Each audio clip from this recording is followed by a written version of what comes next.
আসসালামু আলাইকুম রহমতুল্লাহি ওয়া বারাকাতুহু। প্রিয় দর্শক শ্রোতা, আশা করি সকলেই আল্লাহর রহমতে ভালো আছেন। আজকের ভিডিওতে আলোচনা করব যে 5 ওয়াক্ত নামাজের পর কি কি তাসবিহ পাঠ করতে হয়।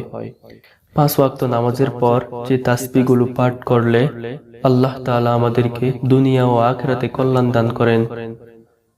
তো চলুন 5 ওয়াক্ত নামাজের পর কি কি তাসবিহ পাঠ করতে হয় আমরা জেনে নিই।